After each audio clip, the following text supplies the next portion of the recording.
भारताच्या महिला संघानं विश्वचषक जिंकला आणि देशवासियांचा ऊर अभिमानानं भरून आला।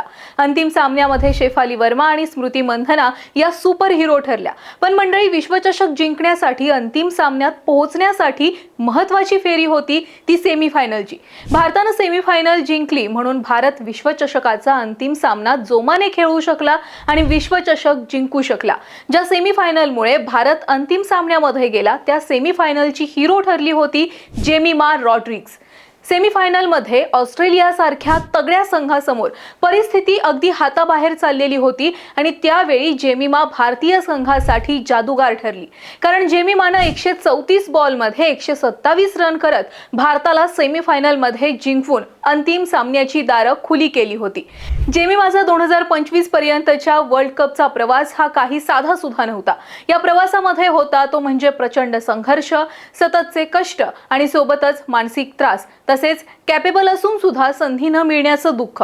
जेमिमा ही मूळची मुंबईची। क्रिकेटमध्ये येण्याआधी ती हॉकी खेळत होती। जेमिमाचे वडील हे स्वतः क्रिकेटचे कोच आहेत।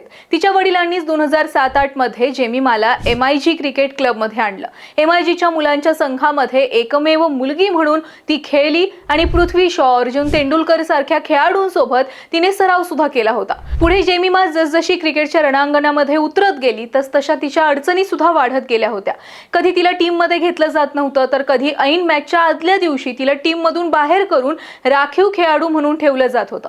2022च्या महिला एकदिवसीय विश्वचषकातून वगळणं हा तिच्यासाठी एक मोठा धक्का होता। आता हे एवढं सगळं कोणाच्या तरी वाट्याला आलं तर तो माणूस खचणारच। जेमिमा सुद्धा या सगळ्या प्रोसेसमध्ये अनेकदा खूप खचली, डिप्रेशन मध्ये सुद्धा ती गेली, हे तिने स्वतः तिच्या काही मुलाखतींमधून सांगितलं होतं। जेमिमा रॉड्रिग्जची क्रिकेटमधील मानसिक तणावापासून ते भारताला सेमीफायनलची मॅच जिंकून देण्यापर्यंतची वाटचाल ही केवळ तिच्या कौशल्याचीच नाही तर तिच्या जिद्दीची आणि मानसिक कणखरतेची सुद्धा कहाणी आहे। MIG क्रिकेट क्लबमध्ये मुलांसोबत खेळताना तिने जे धैर्य दाखवले तेच धैर्य तिनं नंतरच्या काळात सुद्धा कायम ठेवलं। तिच्या वडिलांचा पाठिंबा आणि प्रशिक्षकांचं मार्गदर्शन यामुळे ती आज भारतीय क्रिकेटचा एक महत्त्वाचा चेहरा बनली आहे।